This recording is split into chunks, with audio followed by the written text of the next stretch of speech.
Life in Accounting, the Where Accountants Go podcast. Life in Accounting is the podcast for everyday heroes like you, working in the accounting profession. Are you ready to hear from accounting influencers, thought leaders, visionaries, and other professionals leading change in the accounting world? Then stay tuned for Mark Goldman, a CPA, the owner of Where Accountants Go, and your host. Welcome to Life in Accounting. Kind of figured out the best way to, rotate airplanes in and out of Sardinia, down in the Mediterranean. And because one of our missions was we served as an aggressor squadron for American pilots.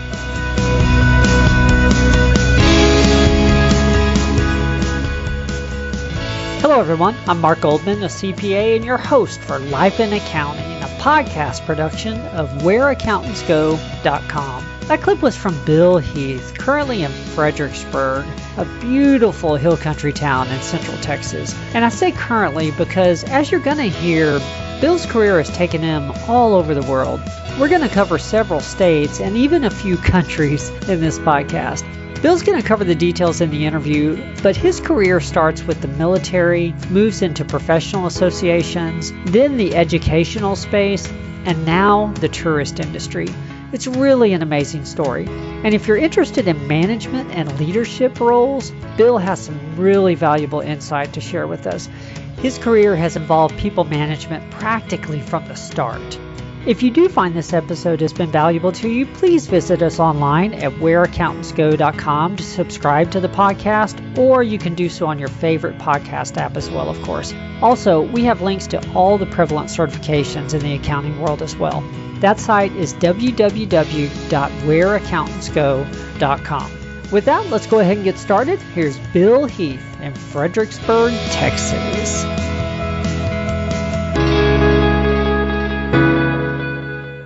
Well, hello, Bill. Welcome to the podcast. Well, good morning, Mark. Thank you so much for having me today. I really look forward to being able to talk with you. Wonderful. Well, for our audience, we have Bill Heath joining us today. I like to mix up the program and have some guests with careers along more traditional paths that we typically think of, financial accounting, audit, tax, those kinds of things. But I also like to make sure that we highlight those guests like Bill that have had very enlightening and successful careers, taking what some may consider to be different paths than the typical expectations. In this interview, we're going to talk about governmental accounting, we're going to touch on nonprofits, and really overall, a lot of managerial and leadership roles, people leadership roles. So, Bill, I'm really looking forward to this. I definitely want to start at the beginning, though, so we get a complete picture. What led you to accounting as a possible career in the first place? Well, it's interesting. I didn't start out with the idea of having accounting as a career per se. I had always planned on going into the Air Force, and when I entered college and decided which of the schools within the university I wanted to enroll in and what I might choose as a major, I thought, well, what makes real good sense in terms of, practical type of interest areas. And so I majored in accounting because it was a good and solid major. It have a lot of applications just in terms of, how I might think about things, how I might look at things, and all of that. And so, but my idea really was to go in the Air Force. I was going to fly airplanes. That's really where my focus was. I started pilot training in that process, and the post-Vietnam War drawdown kind of caused me to have to move to a different functional area within the Air Force, and because the number of pilots that were needed had shrunk considerably at that point. So I actually landed, oddly enough, my first tentative assignment, or first assignment in a different area was going to be as an auditor down in San Antonio, Lackland Air Force Base. Well, that changed pretty quickly, and the Air Force, before I even arrived there, they sent me to Phoenix, Arizona, to Luke Air Force Base, and into what in the Air Force was called the budget career field at that point, where, basically just managed the program and the budget on an Air Force installation, and just kind of take it work from there. It was a different start. Accounting, I was very glad that I did major in accounting. It certainly gave me a good foothold into that next phase, but that was it. Okay. How long were you active duty? 20 years. Oh, wow. Okay. So I'm very ignorant about the processes for that. Did you officially retire after 20 years? I did, yes, I sure did. Okay. What was your next step after? Well, so I went, it's interesting. So I went into the Air Force at Luke Air Force Base, in the budget career field at that point in time. And Luke was a very, very large base, basically a tactical fighter training base. And we did a lot of variety of things there in terms of not only training American pilots in the airplanes that we had there that the Americans flew, which at the time was an F-4 and an F-15. But we also had German pilots there. We trained the German Air Force in F-104s, an interceptor-type plane that the Germans were flying. So we had quite a busy and very active place at Luke Air Force Base. For me, it was personally very interesting because my father had gone through Luke back in the early 50s, and there I was, a couple of years later doing the same thing. I went from Luke Air Force Base in Arizona overseas to England, a place called RAF Alconbury, which is in the east part of England, and stayed there for 3 years and pretty much doing the same thing. But while I was there, I also got involved in base-wide type activities. The commander of that wing at the time drew me up to kind of work with him directly and kind of act as an interface between him and the 5,000 people we had in the wing to help him line up his priorities and communicate and receive information and synthesize things. And so it was a very opportune environment for me. It really exposed me to a whole lot. I moved from that at the same base back to do some management consulting, if you will, on the same base, where we just looked for better ways to do things we were doing, including at the time we had, and you'll notice this is a lot of typical, the focus is not on what you would think normally in terms of the things you'd be doing in a business environment. For example, ours was obviously distinctly military-oriented, and I would do things like, kind of figure out the best way to, rotate airplanes in and out of Sardinia, down in the Mediterranean, and because one of our missions was we served as an aggressor squadron for American pilots to train against, or even NATO pilots, really, but not just Americans. So we would simulate as Russian airplanes and go out and fly against NATO pilots and win some, lose some. Yeah, it's different, yeah. And then I got a little tour in Saudi Arabia at the time, too. This was in the early 80s. It wasn't too long after the Iranian Revolution, and the Saudis were particularly anxious that they would not be attacked by the Iranians. And so I was down there in Riyadh, and I was attached to an airborne warning and control squadron there. And so we just kind of kept an eye on the Gulf of Arabia there. Depending on which side you're looking at, if you're looking at it from Saudi Arabia, it was the Gulf of, the Arabian Gulf. If you looked on the other side, it was the Persian Gulf.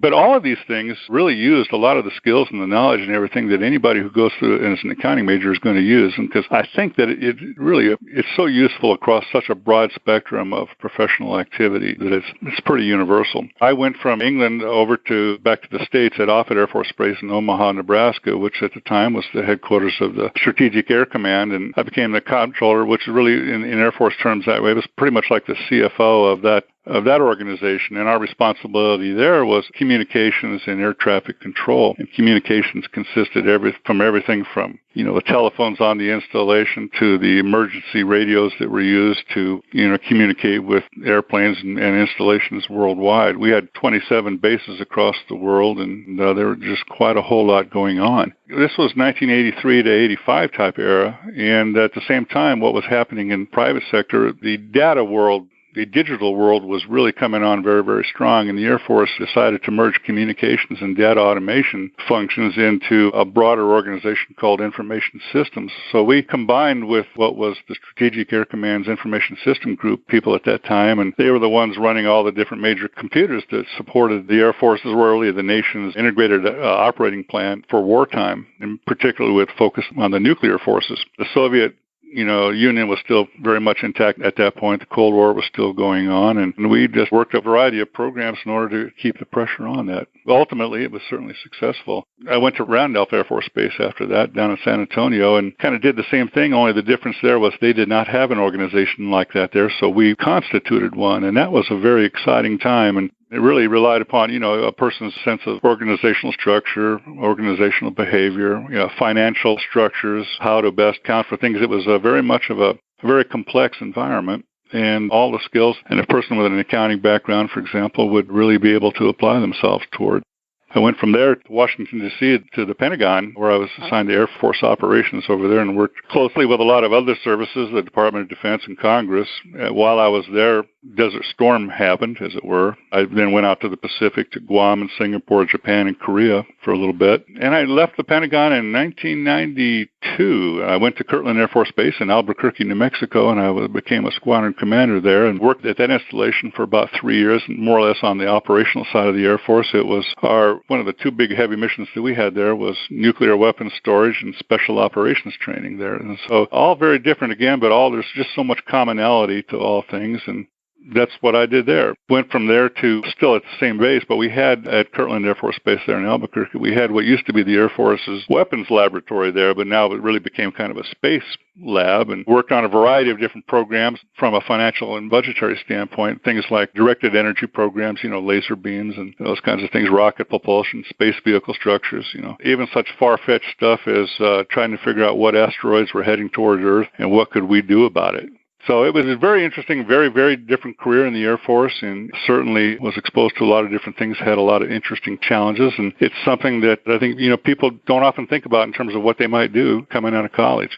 Just to clarify, you went to college, you got your degree early on in your career in the Air Force, right? Or was it? I got it before I was in the Air Force, yes. Mm-hmm. Before you? Oh, okay. So you were, I'm sorry, I just wanted to clarify because so technically you were sort of classified as an accountant while you're doing all these things. That is interesting. Yeah, in fact, I went into the Air Force on a scholarship. I had an ROTC scholarship. I attended the University of Arizona, and I graduated in 1977. I left the Air Force in 1997.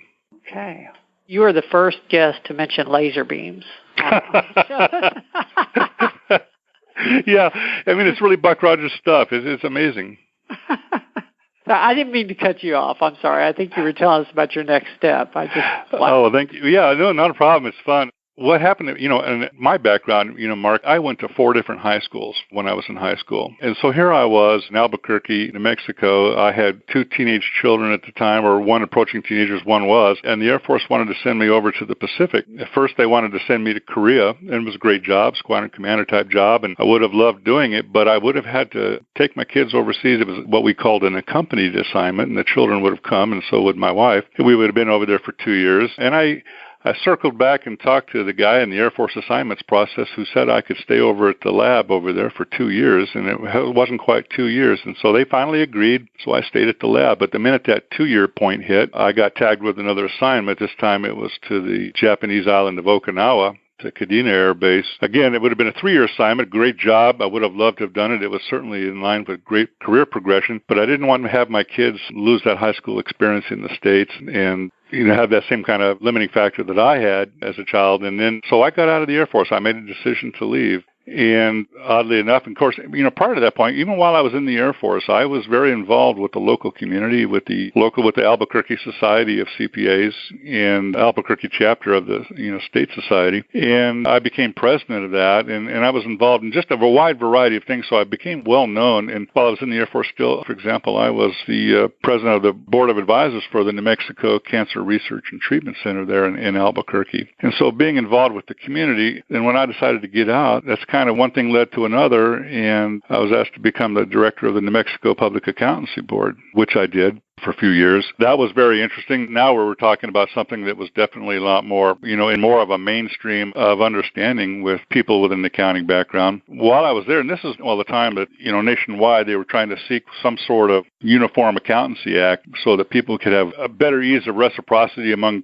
different jurisdictions. And there were 52 jurisdictions in the state. Got all 50 states plus D.C. and Puerto Rico. So there were a wide variety. So in that process, I was able to not only work with those people, but I also had the opportunity to pretty much be the point guy to rewrite New Mexico's Public Accountancy Act, which I did, and that also gave me some interesting state-level legislative experience, which was quite an exercise in everything you would guess about politics.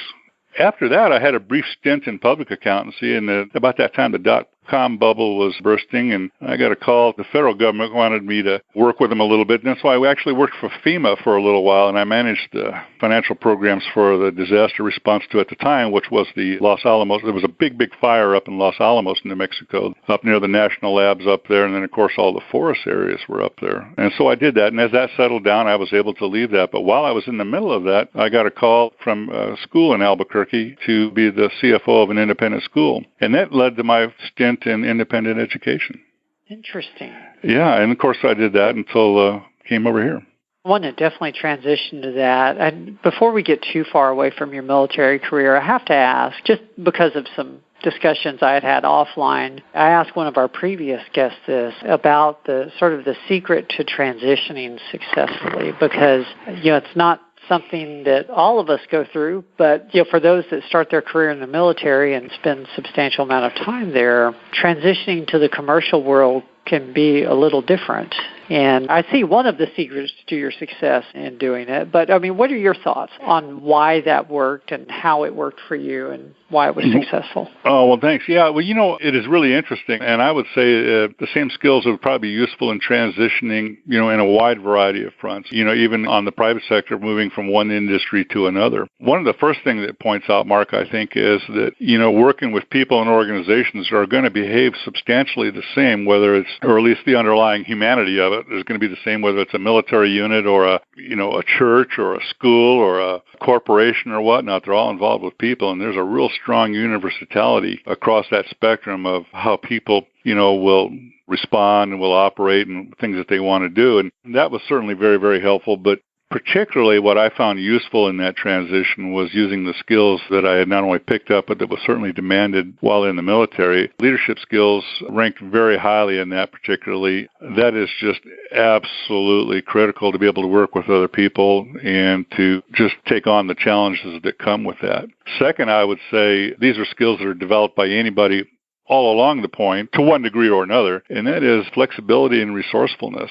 It has never been in many cases, depending on where I might have been or what the challenge was, you didn't have the flexibility to say, well, that's not what we do. You need to call another person or another part of the organization or whatnot. You just had to deal with it on the spot with whatever resources you could find. And so you find yourself being pretty flexible and pretty resourceful in those types of situations. And a can-do attitude is appropriate. It was absolutely essential in the military, and I think it's really essential anywhere in life. Creativity was a big thing, but when it comes to particularly to the transition, I think one of the biggest things I found was to actually be involved in the local community, both professionally and personally. I mentioned the Board of Advisors of the Cancer Research and Treatment Center there and my involvement with the State Society of CPAs. In fact, so I was very involved in the Albuquerque chapter, but after I left the Board of Accountancy later on, I also became the chair of the State Society of CPAs, and I got to participate with the AICPA Council and all those kinds of things. So accepting leadership positions and being involved with the local community was really important, and it's absolutely essential. Is that something you started doing consciously because you knew you were going to be transitioning in a few years, or have you just... No. No? Okay. I've done that everywhere I've been, and I think it's just my sense of being engaged with the community I'm in, and really it's no different than being in a town or a city or an air base really is just, for example, a city, a different kind of city, pretty self-contained and whatnot, but being involved in contributing to others has always been very important to me. I think it's probably rooted in more of a strong sense of what I consider to be duty and responsibility.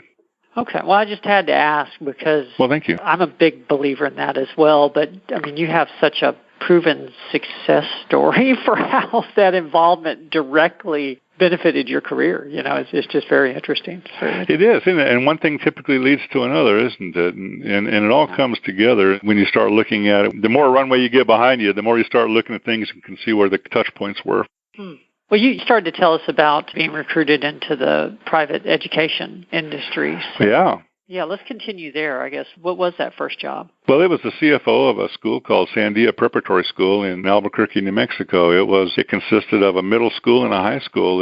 There were several independent schools there in Albuquerque. One of them was particularly large and particularly affluent. The school I was at was probably the one that would have ranked 2 in the Albuquerque community in terms of independent education. And it was really, really fun. And it had some challenges too, but there were some pretty neat things to look at there. One, very rewarding on some way, the challenges on the other. The biggest rewards for looking at it was, the people, because you're really in a good position there to help people. And not only the children, so to speak, but, the faculty and the parents and the people who are running the school. So you really get to engage with people and you're fitting within a community and you're just trying to make the right thing happen. And the other thing I always really loved, and because I love being a dad, is just being around all those kids. It's almost like you could get energy from them, you could charge up just by the proximity you had to all the kids. And that's very energizing. But as a professional, I think the most rewarding aspect of it was the diverse responsibilities. And that's the same type of thing I had in the Air Force, so it really appealed to me. My responsibilities include not only the financing and all the typical finance-related items, but also plant maintenance,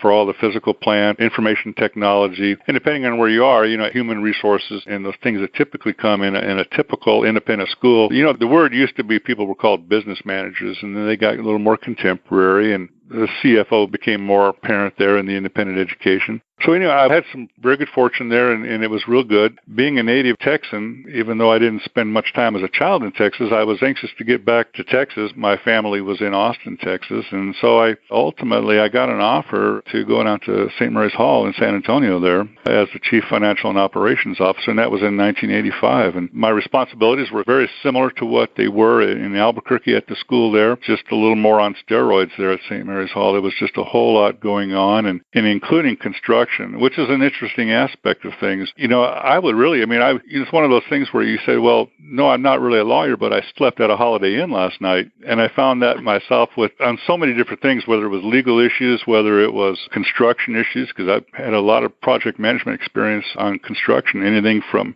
student centers, cafeterias, classroom buildings, even an astronomical observatory, and sports fields. It's just amazing the things that I was able to be directly involved in. So it was good. On the downside, the challenges that you face, and you face them everywhere in life because the human equation is there. But in school environments, it's a pretty unique environment in a wide variety of ways. But one of the ways is you have children there. And so you have a lot of very involved parents in the same process. And you have a lot of faculty there who are operating definitely different than what we might have typically experienced in a public school environment. They were very, very high maintenance. And so being able to finesse that role of both the politics, in between the politics and the high-maintenance faculty, it presented a wide variety of challenges, most of which were very enjoyable because you got to help people fix problems. Interesting. Yeah, I was curious about the parental effect there, because even though you're in administration, you're not really shielded, I wouldn't think.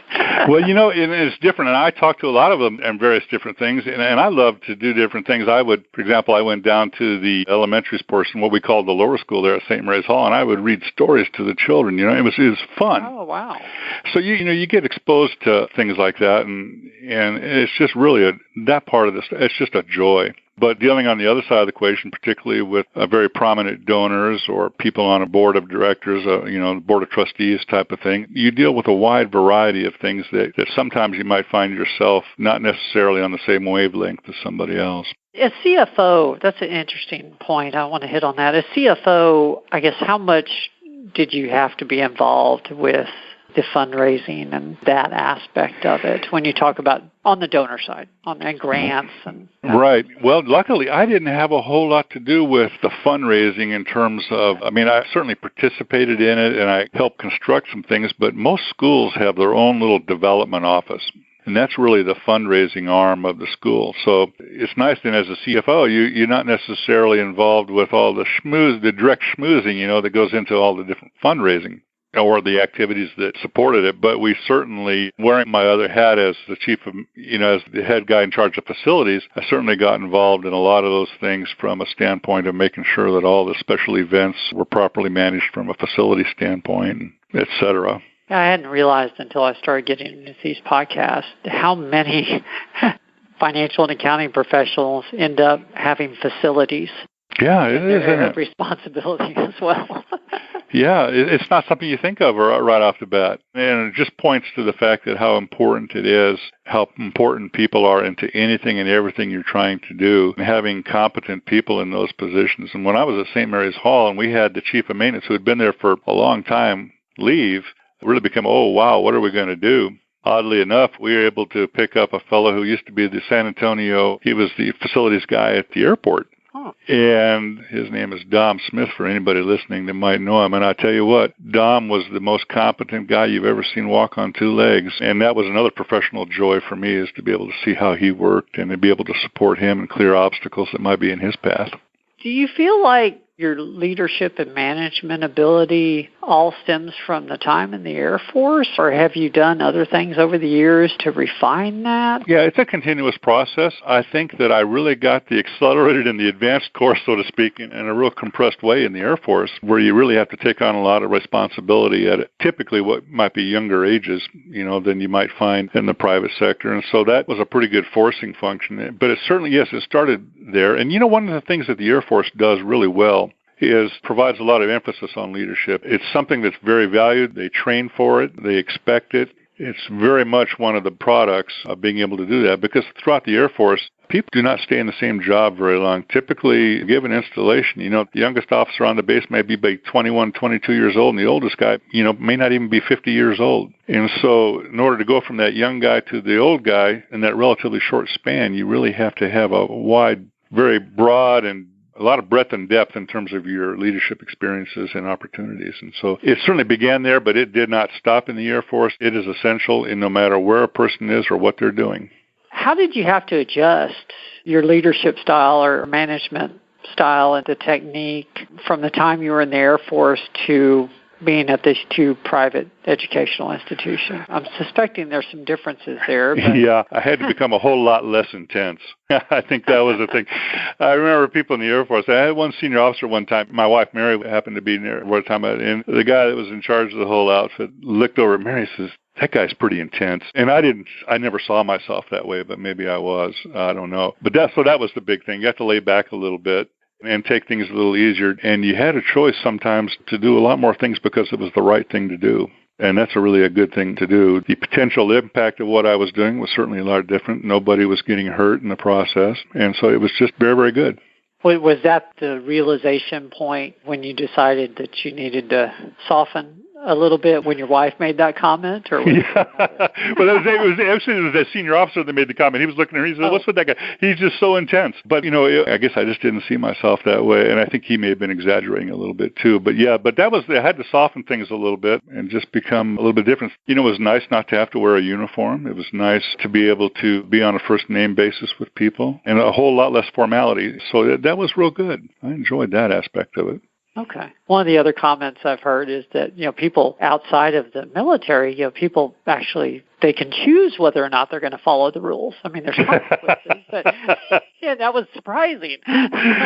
Yeah, a lot less things are discretionary in a military environment. And yet, at the same time, there is room for discretion. That's where judgment comes in. Judgment is absolutely critical. Sometimes the consequences of a failure in judgment can be pretty substantial, and so you have to be careful. But, it is interesting. And I got to admit, I'm a very poor rule follower. And that goes back to the creativity. And I think it boils down to what a lot of people do. A lot of people don't want to follow the rules, but they also don't want to be accountable. And the two don't go together. Accountability is very, very important.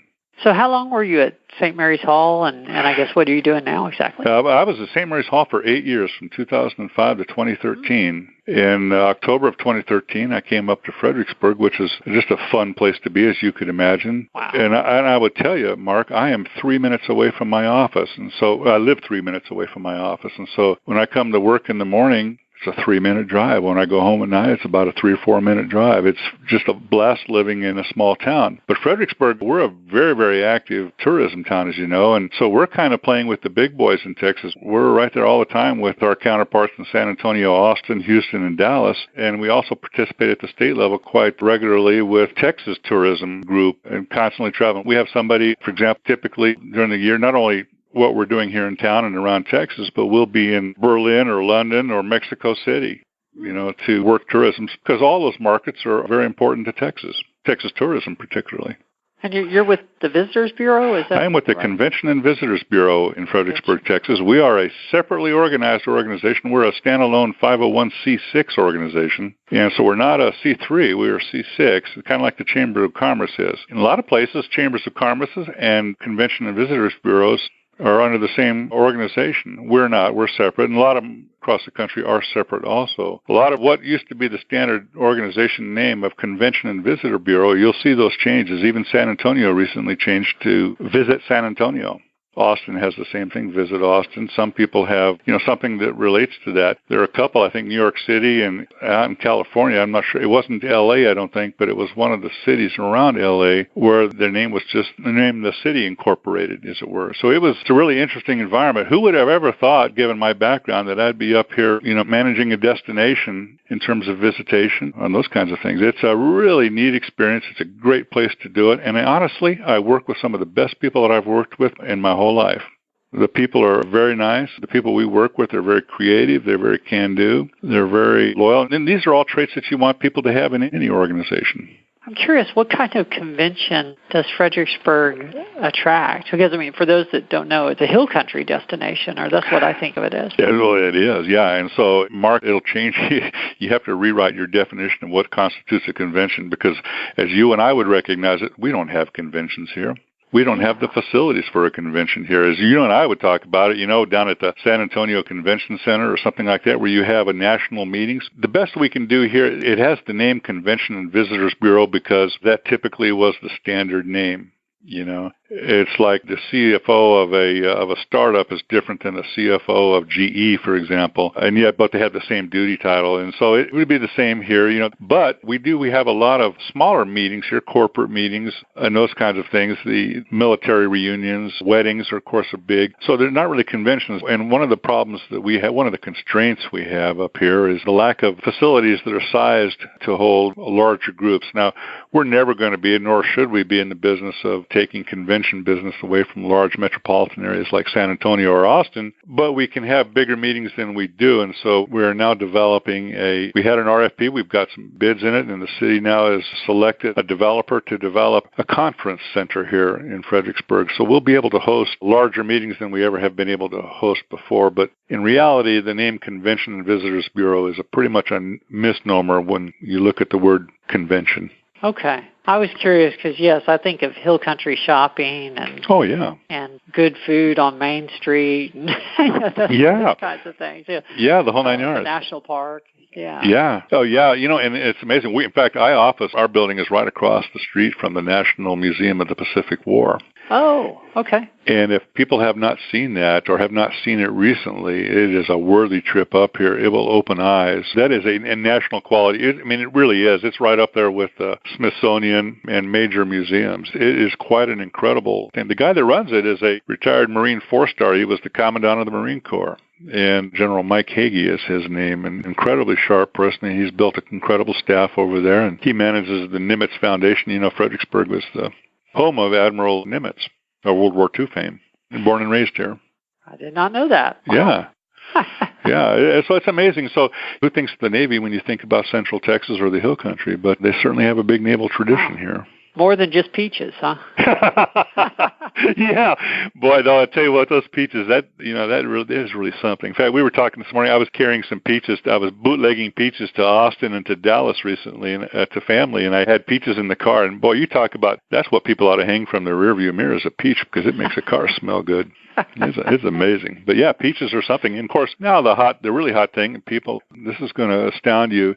The Fredericksburg area, Fredericksburg and our wine business, wineries here, is second in our nation only to Napa Valley. Oh, who would have thought? Know that either. Yeah. I know there's wine tastings all up and down Main Street, but yeah. People are always very sensitive to that, and they always want to say, "Well, we don't want to become like Austin's 6th Street," and I don't think we're in any danger of doing that. But it's interesting, the things and the diversity of things that are going on up in Fredericksburg and the surrounding area in Gillespie County is remarkable. There's some very high-precision light manufacturing places up here. It's just a wide variety of things, and of course the wineries are big.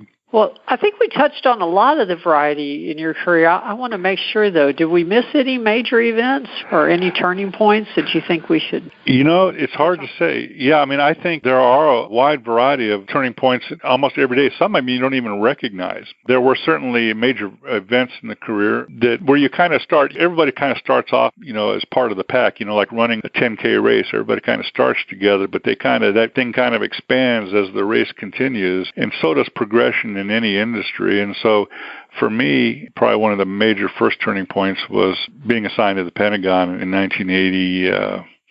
in 88. And I often thought, if you took a satellite image of the United States, you'd see a big trench between San Antonio and Washington, D.C., and that was created by me dragging my feet all along the way.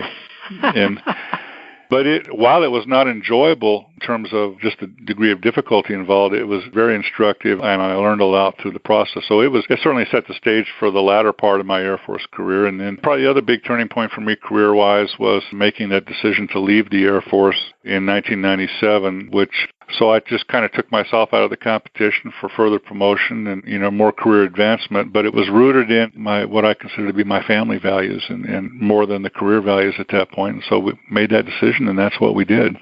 Well, I end every podcast with the same 3 questions, and we've been on the phone for a little while. I want to be respectful of your time. So better get to that part. The first one is, career-wise, what has been your proudest moment?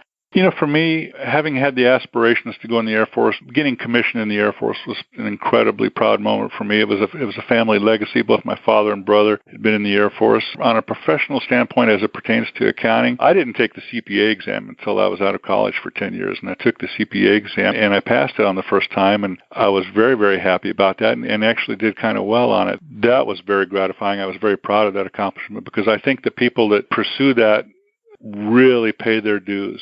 And most people, if I asked you, Mark, if you would rather jump off a high building or take the CPA exam, you'd probably ask me for directions to the building. I'm not even going to ask how high. Yeah, that's right. It's quite an accomplishment for everybody that's out there doing those things, and I really encourage people to face that challenge head on and get it done. I just think it's very impressive. And before I ever took the CPA exam, when I saw particularly young people taking the exam and passing and doing well, I was very impressed with them and very proud of them. And I think it's really important. And in the Air Force, serving as a squadron commander was a very, very big thing. Very, very. I think it's probably the best job in the Air Force. That was big. Well, public service announcement. For everyone listening, do not wait 10 years. If you're going to do it, just get it out of the way. Yeah. I mean, at some point in time, I thought I had been adopted by Newt Becker. It's funny. I had to go back and really brush up on some things, but it really worked out well. Well, second question. Yes. Please tell us about a mistake you've made and what you learned from it, of course. But frankly, the more colossal mistake you're willing to share, the better. We like hearing about the big, big mistakes. The big boo-boos. Well, that's right. It can happen quickly, that's for darn sure, and all of a sudden you find yourself amidst a certain chaos. But I would say we face with challenge things, something might go wrong on a project or something might get done that doesn't turn out right in the course of a career. And that could be considered to be a mistake. And, if somebody, for example, gets into trouble based on a lack of judgment or something like that, that would certainly be a big mistake. And it would be very life-changing for a lot of people. For me, I would say the biggest thing, as I look back, the biggest mistake I made was before my career started. If I were to go back and change that today, I would have worked much harder as a student at every single level. I didn't work very hard in college. I was only interested in going to fly airplanes. That was all just a means to an end. I had a GPA that was a lot lower than it had to be. And I didn't take advantage of the vast opportunity of coursework across the spectrum, whether it was something in the humanities or in the sciences, in addition to those kinds of things. Again, all I wanted to do was, go in the Air Force and fly planes. So the lesson, what I would learn from it is, and I would pass along to everybody, is don't waste the opportunity when you have the opportunity. It is something to be seized, and be serious about the things that you're doing and do well in them. If for no other reason than to satisfy yourself that you did your best and that you could, and you'd be proud of that. And I think I recovered from my slacking pretty, well, but it's something that I look back and I say, I could have done better with that. Interesting. I heard something similar from a professor recently, but they're a professor, Yeah. You're not. Yeah. Oh, hey, speaking of which, Mark, I didn't mention it, and I kind of just forgot all about it, was I did teach college classes. I did it as an adjunct faculty member for both Embry-Riddle Aeronautical University. I taught their MBA program, and for the University of Phoenix, I taught management accounting and basic financial accounting, but I also taught advanced accounting in the college environment, and I certainly have a healthy respect for that. Interesting. Yeah. Well, final question, and then we'll go ahead and close it down. All right. What is the best piece of advice that you have ever received? Probably from my father. He said, basically one time when we were complaining about having to go out and pick up litter and this, that, and the other, he said, if you just shovel out horse stables be the best shoveler in town. In other words, work hard, do the best at whatever you're doing at the moment, and everything else will follow. That is good advice, and from dear old Dad, too. Yeah, and it's particularly poignant now because I lost my dad about 3 months ago. And like a lot of people, he was certainly a very, very big hero figure with me and still is. I have certainly been fortunate to have my father as long as I did, so I'm very, very grateful for that. And the advice I would tell somebody, too, is to take more risks than you probably think you should. Don't be reckless, but take more risks. That is good advice. Yeah. Thank you. You're welcome. Well, for our audience, this has been Life in Accounting, a podcast production of whereaccountantsgo.com. If you haven't yet visited that website, please do so. You're going to find the show notes for this episode, plus, of course, every other episode that we've produced in the last year and a half. Once again, that is whereaccountantsgo.com. We also have links to all the accounting certifications as well as review courses, which are very helpful. So once again, that's www.whereaccountantsgo.com. On that note, Bill, any final thoughts you'd like to leave us with? You know what? What I would say, Mark, to everybody listening, no matter what age they are or where they are in their career life, is to be excited, get excited, and stay excited, because really the opportunities are limitless, and you're never too old to have a second childhood, and you're never too old to be excited about something. That is perfect. Thank you so much. Thank you. Well, thank you to the audience for joining us. We will see everyone next week. There's more to come.